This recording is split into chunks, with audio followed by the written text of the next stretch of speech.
তো আজ চলে যাচ্ছি আমরা সায়েন্স সিটি। আসলে চলে যাচ্ছি না, চলে এসছি অলরেডি, কারণ আজকের ব্লগটা আমি সায়েন্স সিটি থেকেই শুরু করেছি। কারণ বাড়িতে বেরোনোর সময় আমার ব্লগ করার কথা একদমই মনে ছিল না, আর আজকে ছিল প্রচণ্ড গরম। আর আমি ভুল করে এমন একটা কুর্তি সেট পরে গেছি যেটা মোটেও কমফোর্ট ছিল না। তো যাই হোক, তো চলে এসেছি আমরা সায়েন্স সিটিতে। আর এটা আমার প্রথমবার আসা, যদিও তোমাদের দাদাভাই অনেকবার এসছে এখানে, কিন্তু আমি আসিনি, তাই আমি চলে এসেছি। আর এখানে এসেই দেখতে পারলে যে একটা ফোয়ারার মতন খুব সুন্দর, সব কিছুই এখানে সায়েন্স। আর আমি এখানে দাঁড়িয়ে ওই আই লাভ সায়েন্স সিটি দেখছিলাম, সেখানে একটা ফটোও তুলে নিয়েছি। তো যাই হোক, অনেক কিছু রাইড ছিল। আর ওই যে দুটো বিল্ডিং দেখছো, ওই যে ওখানে একটা, সেটা না একটা রেস্টুরেন্ট হচ্ছে। তো আমি বলেছি কি যখন কমপ্লিট হয়ে যাবে রেস্টুরেন্টটা তখন আমাকে নিয়ে আসতে।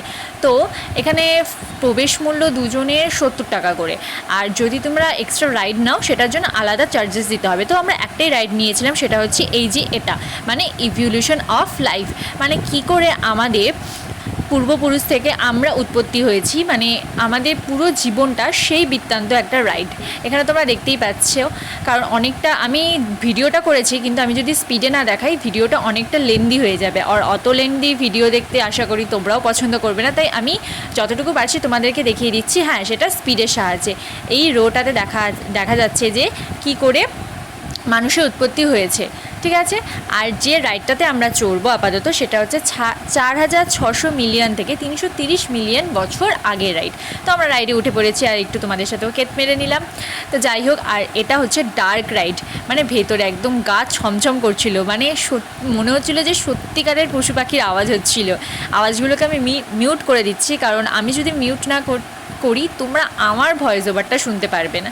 যাই হোক, এখানে আমি কোনো রকম, এই যে ওখানে দেখতেই পাচ্ছ যে কত থেকে কত হাজার বছর আগে ঠিক জীব সৃষ্টি হয়েছিল, কি করে ডাইনোসর সৃষ্টি হয়েছে, ডাইনোসর থেকে কি করে রাইনোসেরাস সৃষ্টি হয়েছে, তারপর থেকে কি করে শিম্পাঞ্জি, গরিলা, বানর, এই সব কিছু উৎপত্তি হয়েছে, সেটা সব কিছুই এখানে বৃত্তান্ত বলে দিচ্ছিল।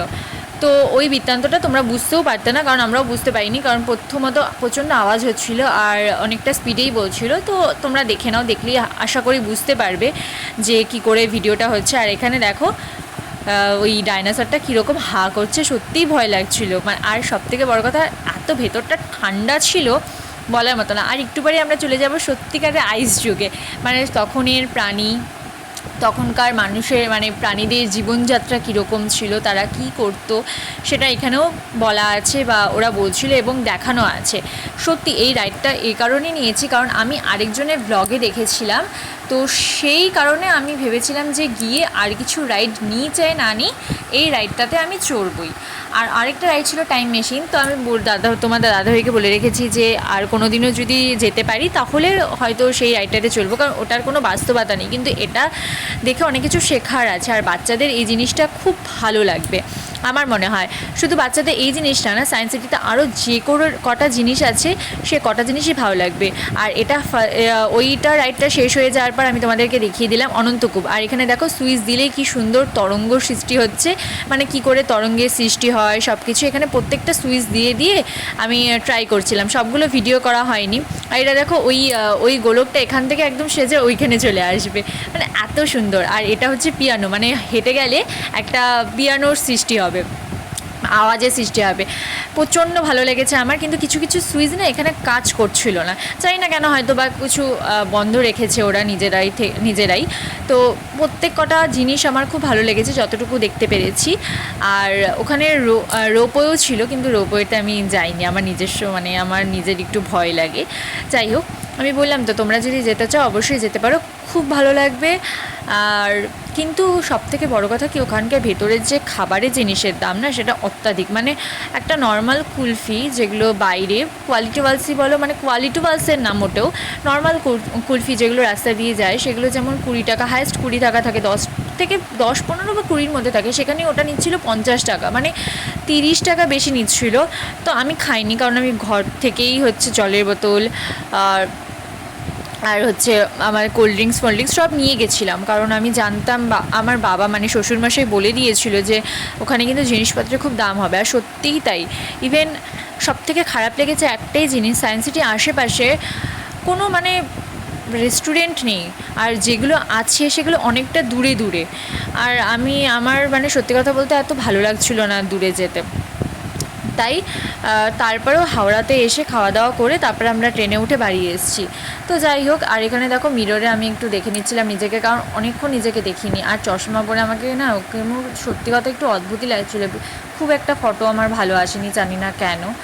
যাই হোক, তোমরা আমার সাথে গল্প করতে করতে তোমরা এগুলো দেখে নাও। আর সত্যি ওই ইভলিউশন অফ লাইফটা না আমাদের বাস্তবের সাথে অনেকটা মিল, মানে আমরা সত্যি কী ছিলাম আর কি হয়ে গেছি না। আমাদের পূর্বপুরুষদের কথা ভাবতে, আমাদের নিজেদের লাইফের কথাই ভাবো।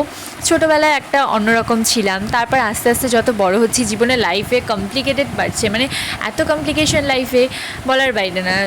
চেষ্টা করা যায় যে ঠিক থাকবো, কমপ্লিকেশন আসবে না লাইফে, কিন্তু কিছু না কিছু দিক থেকে কিছু না কিছু সময় কমপ্লিকেশন এসেও যায়।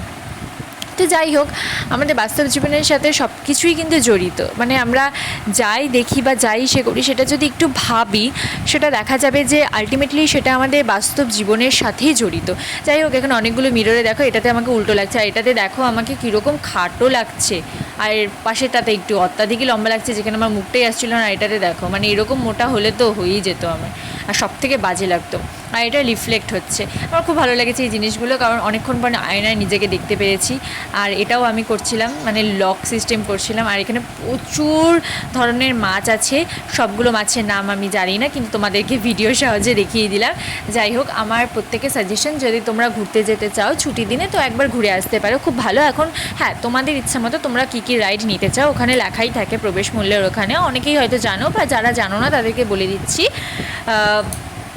সবকটাই লেখা থাকে। আবার অনেক কিছু দেখলাম যে কম্বো প্যাকেজ আছে, সেই কম্বো প্যাকেজগুলো নিলে আই থিঙ্ক ভালো, মানে বেটার। যদি কেউ নিতে চায় যে আমি কম্বো নেব, তাহলে আমার মনে হয় যে সেটা বেটার, কারণ কম্বোতে না প্রাইসটা কিছুটা হলেও কমে আসে, আমি যে জিনিসটা লক্ষ্য করলাম। আর এখানে দেখো হাত দিয়ে আমি ভাবছি কি মাছগুলো আমার দিকে আসছে, সত্যি মানে এমন হা করছিল পিনাহা মাছটা, বা শার্ক যেটা আছে, এটা হচ্ছে হোয়াইট শার্ক সত্যি। আর রেড পিনাহা মাছটা মানে এত মানে অ্যাট্রাক্ট করছিল, আর এটা দেখো আমি ভেবেছি মরে গেছে, আসলে না, এটা ক্রোকোডাইল মাছ, মানে এটা মানে লেগেই থাকে একদম।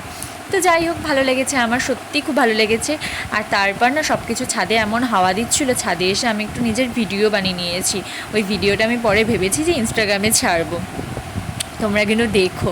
আর হ্যাঁ, অনেকে কিন্তু জানাও না যে আমার ব্লগ তোমাদের কেমন লাগে, সেটা কিন্তু অবশ্যই আমাকে জানাবে যে আমার ব্লগটা তোমাদের কেমন লাগে, বা আমাকে তোমাদের কেমন লাগে। যাই হোক, এই ব্লগটা দেখে আশা করি তোমাদের খুব ভালো লাগবে, কারণ আমারও খুব ভালো লাগবে, কারণ আমি শেয়ার করতে পেরে তোমাদের সাথে খুব আনন্দিত হই, যে আমি যা যা কিছু দেখি তোমাদেরকেও সেটা দেখানোর চেষ্টা করি। অনেকেই আছে যেগুলো দেখতে পারো না, বা অনেকেই আছে যেগুলো জানো না, আবার অনেকেই আছে জানো, যারা জানো তাদেরও হয়তো ভালো লাগবে, হয়তো তারাও অনেক কিছু মিস করে যাও, বা অনেক দিন আগে দেখেছো সেটা ভুলে গেছো। আর যারা জানো না তাদের তো আরও নিশ্চয়ই ভালো লাগবে। তো আমার এই জিনিসগুলো ভালো লাগে, আর তোমাদের সাথে একটু গল্পও হয়ে যায়, নিজের মনের কথাও একটু শেয়ার হয়ে যায়। তো সব কিছু মিলে আমার এই ভ্লগিং বা ভিডিওটা খুব ভালো লাগে। হ্যাঁ, তারপর অনেকেই আমাকে জিজ্ঞেস করো যে সবসময় ভ্লগ কেন দিই না। আসলে সবসময় না ভ্লগ করে ওঠা হয় না। এই যেমন আজকে ভ্লগ করেছি ঠিকই, কিন্তু আমি কিন্তু সেইভাবে জিনিসগুলোকে উপভোগ করতে পারিনি, আমি ওইভাবে না আনন্দ উপভোগ করতে পারি না। যাই হোক, তোমাদেরকে দেখাতে ভালো লাগে। আর এখানে আমি একটু ভিডিও করে নিচ্ছিলাম, আর এখানে দেখো রাজহাঁসগুলো কি সুন্দর। তো অনেক দিন পর দোলনা একটু দুল খেয়ে নিয়েছিলাম, কারণ ছোটোবেলার স্মৃতি মনে। আর আজকের ওয়েদারটাও না দারুণ ছিল। তো আজকের ভিডিওটা ভালো লাগলে অবশ্যই একটা শেয়ার করে দিও।